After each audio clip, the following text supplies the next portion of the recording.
안녕하세요. 옹목사입니다. 오늘은 어제에 이어서 철학에 대해서 이렇게 말씀을 드리도록 하겠습니다.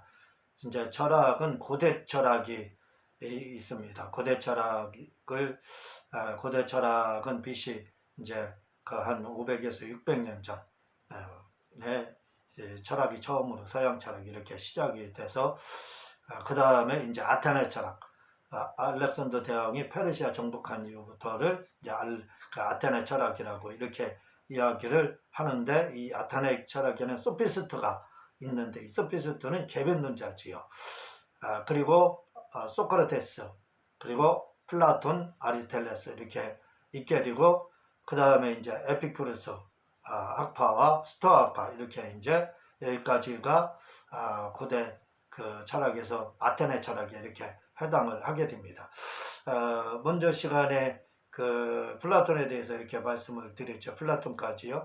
근데 플라톤은 참 대단한 인물입니다. 왜냐하면 신학이라는 용어를 처음으로 다 쓴 사람이 이 플라톤이에요.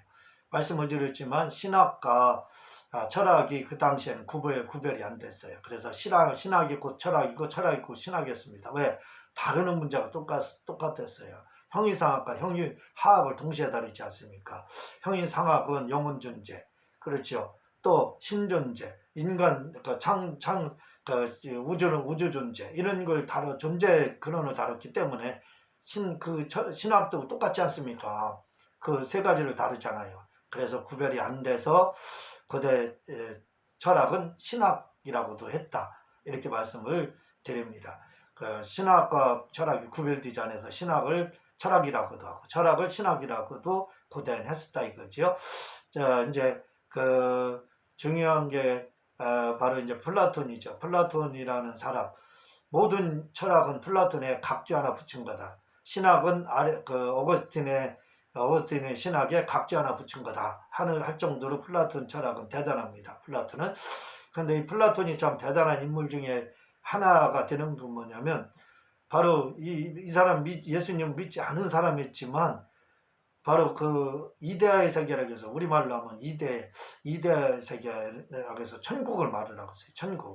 천국과 이 현상계라고는 이 땅의 세계를 말을 하고 있는데, 바로 우리 영혼이 저 천국에서 이데아의 세계에서 왔다는 겁니다. 넷대공을 거쳐서 이 땅에 와가지고 잊어먹었다는 거예요. 그 이데아의 세계를요. 그래서 다시 찾는 방법이 에로스를 찾는다고 했잖아요. 그래서 에로스는 사람들이 성관계, 섹스를 통해서 그런다 이렇게 아는데, 그게 아니라 그 짝사랑하는 걸 생각하면 된다 이거죠. 짝사랑할 때 자꾸 생각을 하게 되면 그 여자의 모습, 그 남자의 그 형상이 떠오르는 것처럼 하나님의 세계를 계속 우리가 생각하고, 그렇게 여인을 사랑하듯이 남자를 사랑하듯이 짝사랑하듯이 하게 되면 그 세계를 회복할 수 있다는 겁니다. 그게 이제 플라톤이 말을 하는 거거든요. 그러니까 우리식으로 하게 되면 예수님은 어떻게 해요? 에로스처럼 그렇게 막 사색하고 동경하고 사랑하고, 그렇게 예수님처럼 여인을 짝사랑하고 그 남자를 짝사랑하는 것처럼 짝사랑하는 것처럼 예수님을 사랑하면 바로 그 천국에 다시 갈 수 있다는 겁니다. 이다의 세계, 그 천국에서 갈 수 있다는 거예요. 그러니까 이게 얼마나 훌륭해요. 이 믿지 않았던 플라톤이 바로 그게 실제 천국의 생활이, 천국의 세계가 실제 세계라고 이렇게 말하고 있잖아요. 이 땅의 현상계, 이 땅의 세계는 아바타, 그림자의 세계라고 해서 이 땅의 세계가 진짜가 아니라고 하고 있지 않습니까? 대단한 인물이에요. 바로 우리도 이 땅을 성경에서는 나그네 이렇게 말합니다. 저는 이 땅을 뭐라고 하냐면, 고속도로 타고 가다 보니 휴게소가 있잖아요. 휴게소 잠깐 들린 거다, 이렇게 10분간 휴식이가 똑같은 세계다 이렇게 말하거든요. 근데 바로 플라톤이 그 일을 하고 있습니다. 이 플라톤의 제자, 아테네 철학에 아주 또 굉장히 대가가 있습니다. 플라톤의 제자인 누구냐면 아리스토텔레스. 소크라테스 제자가 플라톤이고 플라톤의 제자가 아리스토텔레스잖아요. 이 아리스토텔레스 때에 바로 알렉산더의 스승이, 바로 알렉산더 대왕의 스승이 이 아리스토텔레스가 되고 있잖아요. 이 아리스토텔레스에 대해서 다루겠습니다. 아리스토텔레스는 BC 384년 322년입니다. 그는 그의 스승인 플라톤의 이데아를 비판함으로써 철학을 시작했습니다. 그러니까 조금 이 문제가 있는 거지요. 그 중세 그는 중세의 소콜라 철학과 근세의 데카르트와 라이프니츠의 헷갈의 영향을 이렇게 주었다고 합니다. 이 아리스토텔레스 알렉산더 대왕의 스승 말씀을 드렸죠.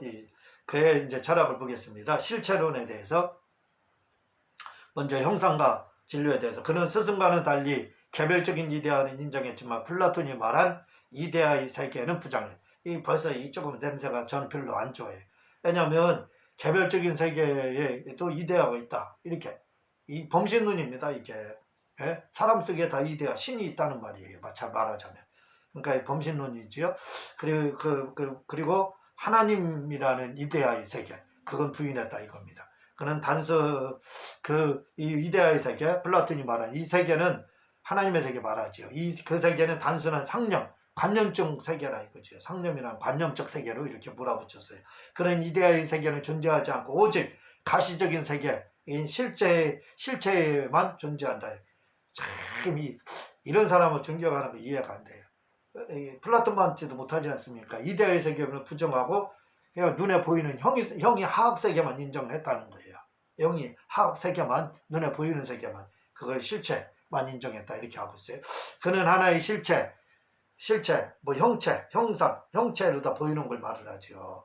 실체라는 건 저는 실체잖아요.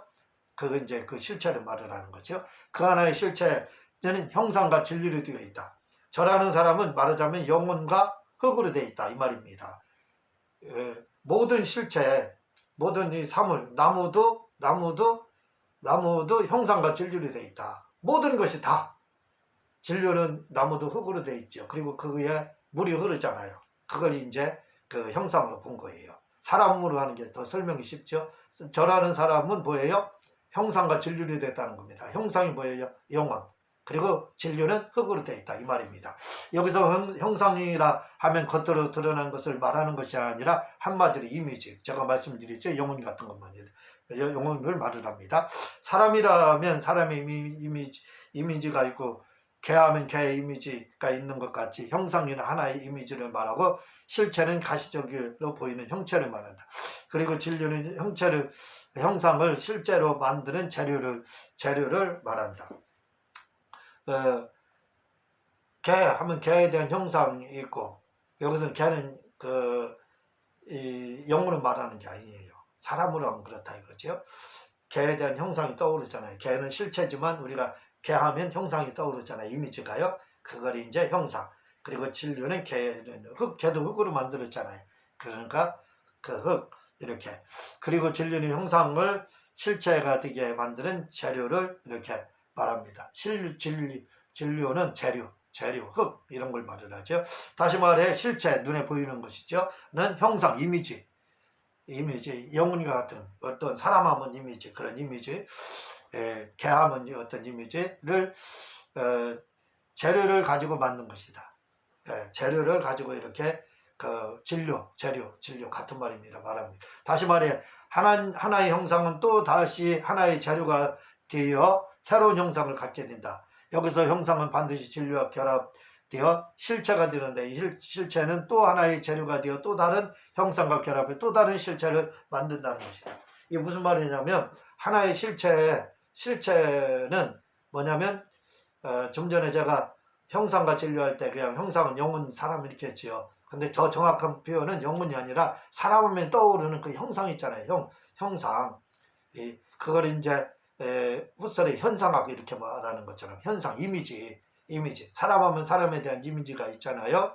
그걸 말합니다. 이 이미지는 진료에 의해서 흙으로 다 이거죠.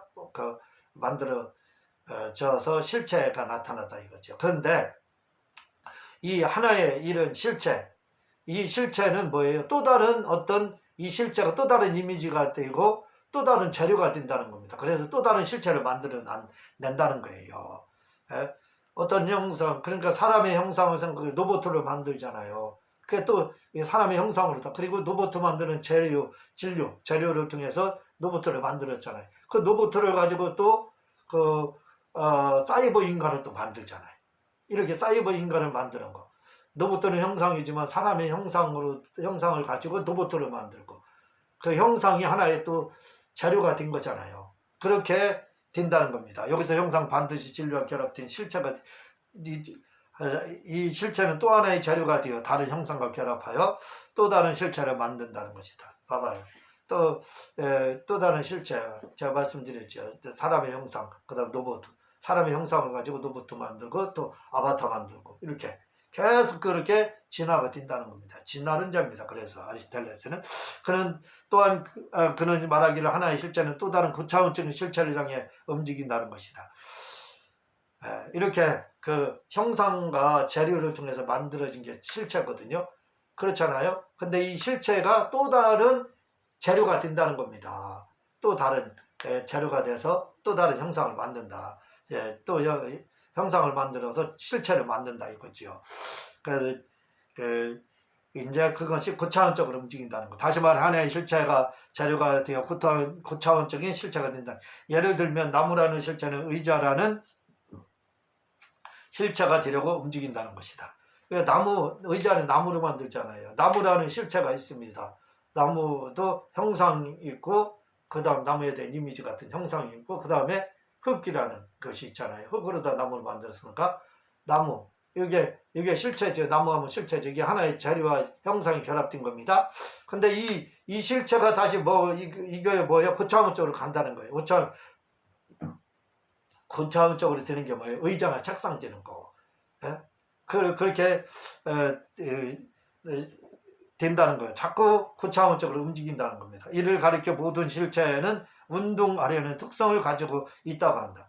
계속 진화된다는 거죠. 이게 진화를 표현합니다. 움직인다는 걸. 그가 말하는 개별적인 이데아란 형상을 말한다. 이런 그 실체 개별 의자를 어떻게 만들어요?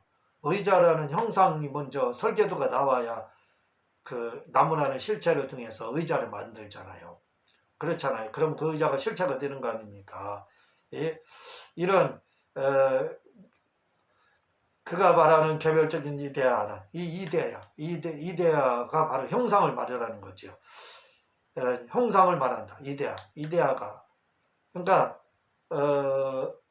아리스토텔레스가 말하는 형상이라는 것은 어떤 그 상상해내는 그걸 말하죠. 상상이 먼저 있은 후에 저 어떤 재료와 결합해서 실체가 만들어진다 이거죠. 의자를 만들 때 의자가 그냥 갑자기 나오는 건 아니잖아요. 구상을 하는 겁니다. 그렇죠. 형상이 먼저 만들어져요. 그리고 나무라는 실체와 결합을 그 형상과 결합시켜서 의자라는 실체를 만들어내잖아요. 그렇게 된다는 겁니다. 그렇게 즉 사람이라는 실체는 형상과 진리로 되어 있다는 것이다. 여기서 형상은 영혼을 말하고 진리는 흙을 말하는데 여기서 형상이란 이데아를 말을 한다. 사람은 이렇게 표현할 수 있지만 사람이라는 것도 말하자면 그냥 신이 만든 게 아니라 먼저 형상을 만들었겠죠. 형상. 사람의 모양을 이렇게 만들 거다 하는 형상. 그 다음 재료와 섞었다 이거죠. 그래서 사람을 만들어냈다는 거지요. 그 형상을 아리스토텔레스는 이미지 또는 그걸 이데아 이렇게 말을 하는 거예요. 그러니까 먼저 아리스토텔레스에 있어서 실체를 만들기 위해 있어서 가장 중요한 게 뭐냐면 실체를 만드는 데 있어서 가장 중요한 실체로 되어 있다 이거죠. 형상과 진리로 실체는 형상과 진리로 되어 있는데 가장 중요한 건 뭐냐면 하나의 실체를 만들기 위해서는 형상이 있어야 되고 재료가 있어야 된다는 거예요. 그래서 그 실체를 만들고 그 실체는 또 하나의 실체가 돼요. 나무라는 것은 또 그래서 이제 의자와 책상을 만들려면 형상을 먼저 구성을 하였죠. 그리고 나무라는 그 실체를 재료 삼아서 어떻게 돼요? 의자를 만들고 책상을 만들었다 이거죠. 이렇게 진화를 계속 한다 이거죠. 더 고차원적인 것을 향해서 계속 진화가 움직인다는 겁니다. 형상과 실체.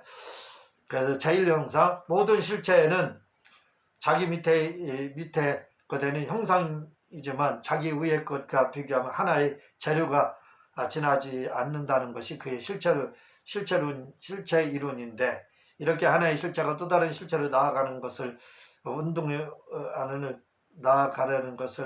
가능성을 가진 실체라 했지만 이를 다른 말로 하면 아리스토텔레스의 진화라고 할 수가 있다. 이게 진화입니다. 진화. 그가 최초의 진화론자가 아닌가 싶다. 최초의 진화는 이렇게 진화하다 보면 제일 형상이 나오는데 이 제일 형상은 진리도 없고 형상만 존재한다는 거죠. 제일 형상, 여기서 아리스토텔레스 말하는 제일 형상은 신을 말을 해요. 신은 뭐예요? 이미지만 있다 이거죠. 신은. 그리고 재료, 흙이나 이런 건 없다 이거죠. 그게 신이다. 실체가 실체는 없죠. 왜냐하면 신은 제일 형상만 있다 이거죠. 왜? 재료가 없으니까 신은 형상만 있는 거니까 재료가 없으면 실체가 아니지. 실체는 없다 이거지. 그 형상만 있는 분이 신이다. 재료가 없고 실체도 없고 형상만 있는 그게 신이다 이렇게 이야기합니다. 다시 정리해서 말씀드리면 아리스토텔레스는 실체는 형상과 재료로 되어 있다고 하는데 형상은 이미지, 이데아 이걸 말을 해요. 우리 말로 하면 설계도, 구상하는 거 이렇게 형상을 그렇게 보면 되는 겁니다. 그래서 내가 의자하면 의자의 형상을 딱 만들어 놓은 다음에 어떻게 돼요? 의자의 형상, 내가 뭔가를 방을 꾸며야 되겠다 하면은 가구 배치를 어떻게 해야 되겠다 하잖아요. 그리고 가구 배치를 가구라는 재료가 들어오게 되면 딱 배치를 하잖아요. 그러면 딱 배치되면 실체라 이겁니다. 그러니까 뭔가를 재료를 의자를 만들 때는 의자에 대한 형상이 딱 있으면 내가 의자 이런 모양으로 만들어야 되겠다. 해서 나무라는 실체, 나무는 뭐예요? 또 형상과 재료로 되어 있잖아요. 그것이 그렇게 되어 있는 것을 한마디로 실체 이렇게 말합니다. 이 나무라는 실체를 가지고 내가 만든 그 형상을 그 나무를 재료로 가지고 또다시 나무를 재료로 해서 형상과 결합시키면 뭐가 되냐면 의자가 딱 나온다 이거지. 책상도 나오고 그런 식으로 다 진화를 계속 한다 이거죠. 더 고차원적인, 그리고 나무가 의자가 되는 건 조금 더 고차원이잖아요. 이 의자가 책상이 되는 건 더 고차원이고 이 의자가 농이 되는 건 더 고차원적이잖아요. 계속 고차원적인 것으로 이렇게 진화가 된다는 겁니다. 그리고 그는 제일 형상, 신인데 이 신은 실체도 없어요. 형상만 있다 이거죠. 왜 재료가 없으니까 실체가 될 수가 없죠. 재료는 없고 형상만 있는 것, 그게 신이다. 이렇게 아리스토텔레스는 말합니다. 인식의 원천으로서의 경험. 플라톤은 신분주의자라면 아리스토텔레스는 인분주의자. 왜? 진화론 자 이렇게 보면 되거든. 이렇게 생각하면 둘을 이해하는데 아주 적당할 것이다. 플라톤은 보편적인 것을 아는 것이 개별적인 것을 아는 것보다 중요하다겠다. 하나님을 아는 것이 개별적 사물을 아는 것, 사람 아는 것보다 더 중요하다 이거죠. 왜냐하면 신을 알면 자동적으로 사물을 알게 되기 때문이라. 플라톤은 하나님을 아는 게 중요하다. 내세를 아는 게 중요하다. 그러면 나를 알 수 있다. 이렇게 말을 하는 겁니다. 그런데 플라톤은 이렇게 신을 알 수 있는 방법은 선언적 지식으로 알 수 있다고 했다. 근데 아리스토텔레스는 플라톤과 정반대 입장에 서게 된다. 즉 사물들을 알다 보면 자동적으로 신이 존재함을 알게 된다는 것이다. 사물을 알게 되면 신을 알게 된다 이거죠. 왜냐하면 자꾸 진화해서 위로 올라가니까 원인적으로 다 계속 올라가잖아요. 원인론적이라고 하거든요 이거요. 그러니까 나무가 의자가 되고 의자가 책상이 되고 책상이 농이 되고 농이 뭐 더 비싼 거로 다 이렇게 진화가 되는 것처럼 그렇게. 그래서 이런 개별적인 형상과 진료를 알게 되면 실체가 나오고 그 실체가 또 재료가 돼서 형상과 결합돼 또 다른 실체가 나오고 또 다른 그 실체가 형상과 또 재료가 돼서 형상과 결합돼 더 높은 어떤 것들이 실체가 나온다 이거죠. 이렇게 하다 보면은 원인론적으로 거슬러 올라가다 보면 아리스토텔레스의 말에 의하면 하나님이라는 신이라는 존재, 제일 형상이 나오는데 그분은 어떠냐? 신이라는 존재는 실체가 없다 이거지요. 왜? 재료가 없기 때문에. 그냥 형상만 있는 분. 그렇게 이야기를 하는 겁니다. 그리고 그는 선언적 지식으로 신을 아는 것이 아니라 이렇게 사물들과 부딪히다 경험을 통해 알게 되는데 이런 경험을 보면 신을 발견한다. 그러니까 경험을 통해서 참 어렵죠. 밑에서부터 거슬러 올라가서 신을 아는 거고 플라톤은 위서부터 하나님을 알면 한다. 다시 말하면 플라톤은 계시로 하나님을 알 수 있다 이거고 아리스토텔레스는 경험으로도 하나님을 알 수 있다. 이겁니다. 이는 저는 저기는 마치 자연 계시를 보다 보면 하나님이 계시구나 하는 것을 발견할 수 있다는 것. 자연을 보면은 하나님이 있다. 이걸 알 수 있다는 거예요. 그게 아리스토텔레스가 신을 발견하는 것. 형상과 진리의 실체를 통해서요. 플라톤은 하나님이 천지를 창조했는데 그것을 증명하기 위해 자연이 필요하다. 우리 플라톤이 얼마나 대단합니까? 기독교 신앙하고 딱 일치가 되잖아요. 봐봐, 하나님이 천지를 창조했다. 이게 하나님이 천지를 창조했다. 그럼 자연 계시는 왜 필요하냐? 그걸 하나님이 살아계 창조한 걸 증명하기 위해서 필요하다. 이렇게 플라톤의 입장이 더 좋다 이거죠. 신학에 가깝다 이거죠. 우리 신학과 학문의 기관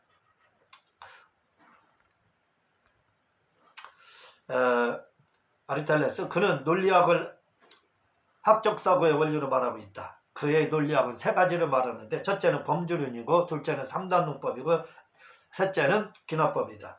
첫 번째 범주론에 대해서 그는 사람이 생각하는 틀이 있는데 그것은 10가지 틀을 가지고 이건 굉장히 중요해요. 10가지 범죄가 있다는 범주, 생각하는 틀이 있다는 겁니다. 범주론. 우리가 사고하는데 논리학에서 아리스토텔레스는 첫 번째 뭐냐면 생각하는 틀이 있다는 거예요. 딱.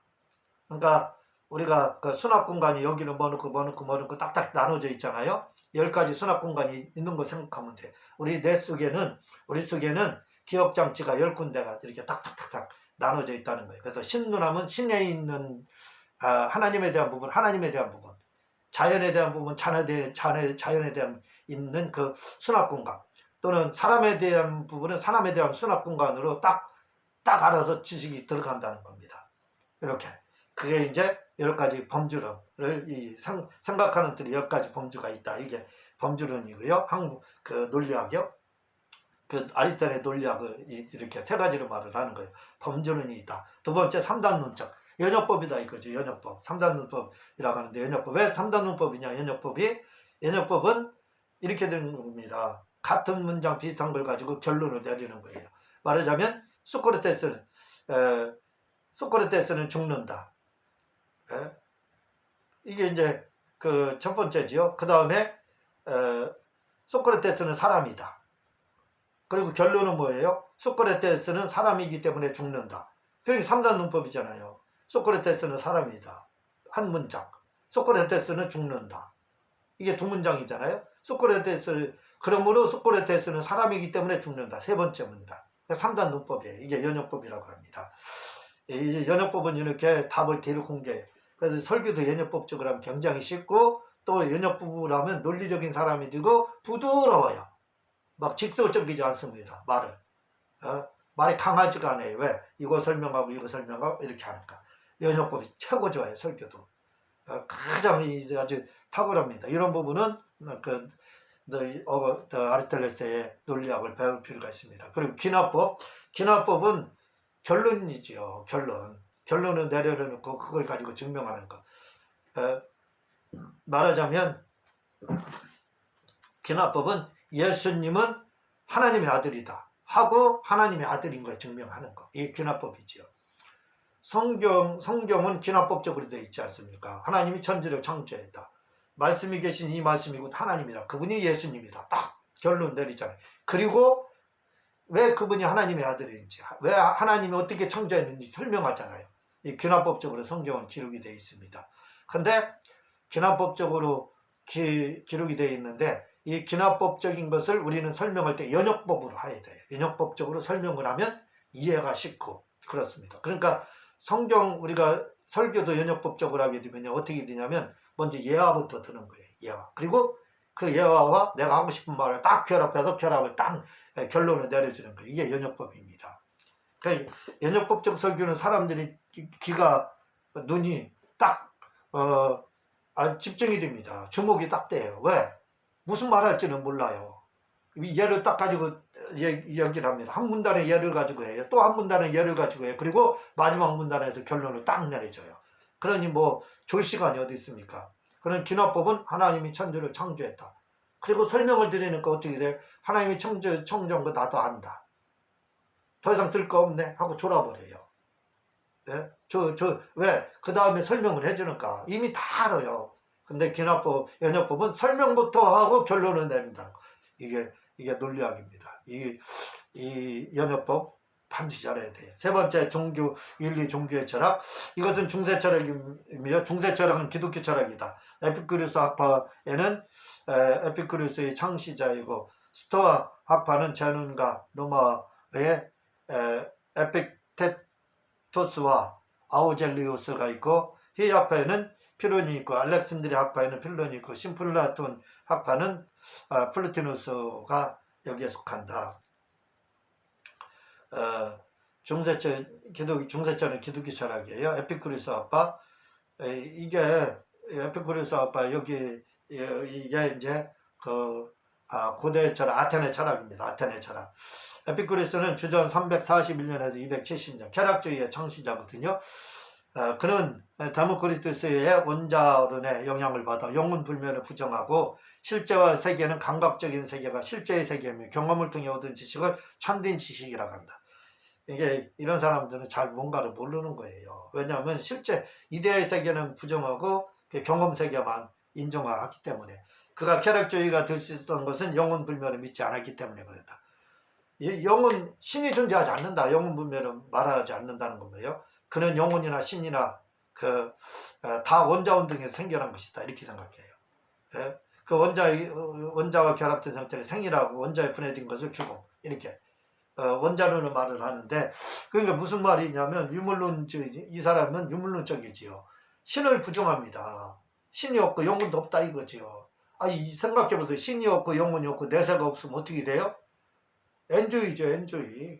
쾌락을 추구하며 살게 돼 있어요. 이 땅에서 이거 삶이 최고다 이거죠. 그러니까 쾌락을 추구해서, 그게 정신적 쾌락이든 육체적 쾌락이든 무슨 쾌락이든 관계없어요.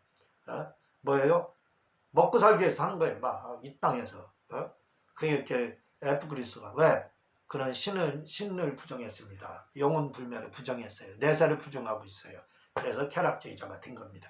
물론 이 사람이 말하는 에피쿠리스가 말하는 쾌락주의는 육체적 쾌락을 말하는 게 아니에요. 그는 쾌락은 축복된 인생의 처음이며 끝이라고 할 정도로 쾌락주의였는데, 그는 아리스티포스의 영향을 받아 쾌락주의자가 되었는데, 아리스티포스의 주장하는 쾌락이 육체적인 쾌락이라면, 쾌락주의 중에서 아리스티포스라는 사람 육체적 쾌락, 이 땅 뭐 영혼도 아무것도 뭐 육체적 쾌락인데, 에피쿠리스의 쾌락주의는 육체적 쾌락이 아니라 정신적 쾌락이라는 겁니다. 그는 정신적 쾌락을 추구하다 보니 현실 도피를 주장했는데, 그러다 보니 사회와 정치에 휩쓸리지 말고 숨어서 살으라. 이 도피지요. 그는 이렇게 정신적인 쾌락이, 이 쾌락에 이른 자를, 도피하며 사는 자를 현절하겠는데, 정신적 쾌락에 추구하는 자, 이런 현절하겠다 이거죠. 결국 숨어서 사는 자를 말합니다. 이 현자는 마음이 평온해 이른 자를 말하고, 이렇게 마음이 평온해 이른 자를 현절하는 것이 했으며, 이것이 그들이 말하는 최고의 경지이며 목적이며 쾌락이다. 에피쿠리스의 학파가 주장하는 쾌락은 결코 육체적 쾌락이 아닌 정신적 쾌락을 말을 한다. 어쨌든 쾌락, 이렇게 정신적이든 육체적인 쾌락을 주겠다 이거죠. 스토아 학파, 스토아 학파의 제논은 헤라클레스의 영향을, 클레토스의 영향을 받아 물질의 근원을 불로 보았는데, 그는 불이 신의 속성을 지닌 노고스라는 것이다. 그는 노고스와 불과 신을 같이 보았다. 신은 만물 안에 내재한다 하여 범신론적 입장을 취했다. 그는 신도 내 내부에 신성한 불꽃인 노고스를 갖고 있으며, 인간도 모든 동식물도 내부에 노고스라는 신을 가지고 있다는 것이다. 다시 말해 인간의 영혼을 그는 노고스, 즉 불꽃이라고 했다. 불꽃을 노고스로 봤어요. 그래, 불이 신의 속성을 지닌 노고스, 이치, 불꽃. 그러니까 이제는 스토아 학파에서는 경건주의자들이거든요. 이 사람들은요. 왜 경건주의냐면, 신이 내 속에도 있고 다른 사람도 있으니까 모든 만물에 신이 다 들어있다는 거예요. 불꽃인 노고스가, 불꽃이 곧 노고스를 말을 하는데, 이 불꽃인 노고스, 이 신이라는 거거든요. 막연한 신. 이게 다 모든 사람 속에 있다는 거예요. 이게 뭐예요? 범신론이잖아요. 범신. 그러니까 경건주의자들, 이 사람들은 경건주의자들이죠. 스토아 학파는.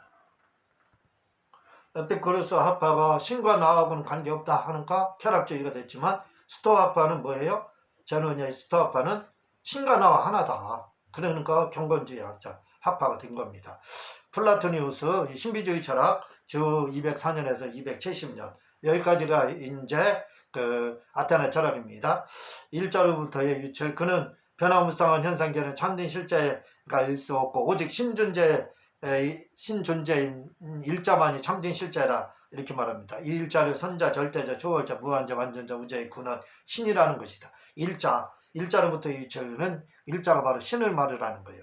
기독교식으로 하면 바로 하나님을 말한다. 이 일자, 신은 형상도 감각이나 경험으로는 인식이 불가능하다는 것이다. 일자는 존재하지 않는 것이 없고 어느 곳에나 존재한다는 것이다. 또 우리 하나님 믿는 사람들과 똑같이요. 신이 무소부재하다 이 말인 겁니다. 일자가 만물은 일자로부터 흘러나온 것으로 유출됐다는 거죠. 흘러나왔다는 것은 일자는 만물의 근원이다. 태양이 만물의 열과 빛을 유출을 시키듯이 이렇게 일자에서 모든 것이 유출되었다는 것이다. 그는 말하기를 일자에 대해서 제일 먼저 흘러나온 것이 정신이다.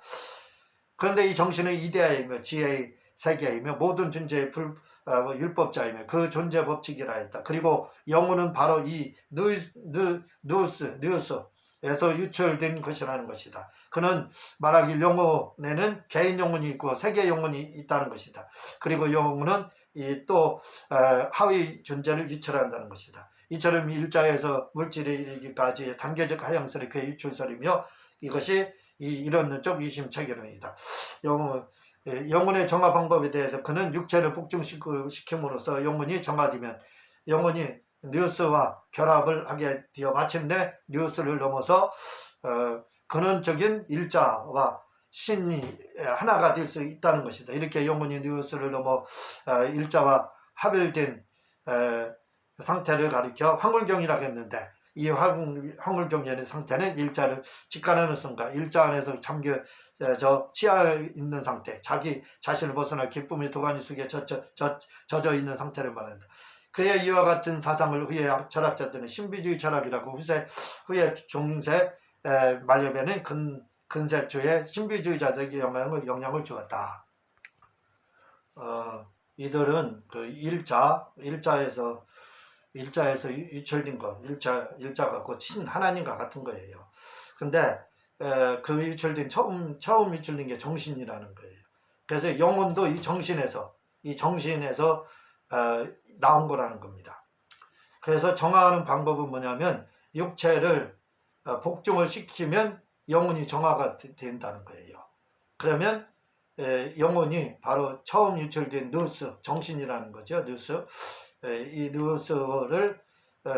누스와 결합을 하게 된다는 겁니다. 이 결합을 해서 결합을 하게 되고 마침내는 뉴스 정신을 넘어서서 근본적인 일자와 합일이 될 수 있다는 거예요. 하나가 된다는 겁니다. 일자와. 그러니까 정화의 방법은 뭐냐면 육체를 정화를 시키면 육체를 복제시키면 뉴스로부터 유출된 영혼이 일자로부터 다 유출된 거죠. 근데 뉴스로부터 유출된 이제 가장 먼저 유출된 게 일자로부터 유출됐잖아요. 그 다음 가장 먼저 된 게 뉴스라고 했잖아요. 그 다음 영혼이라고 했잖아요. 그러니까 영혼은 뉴스에서 나온 거죠. 그러니까 육체를 복종을 시킴으로써 영혼이 정화가 된다는 겁니다. 그리고 결합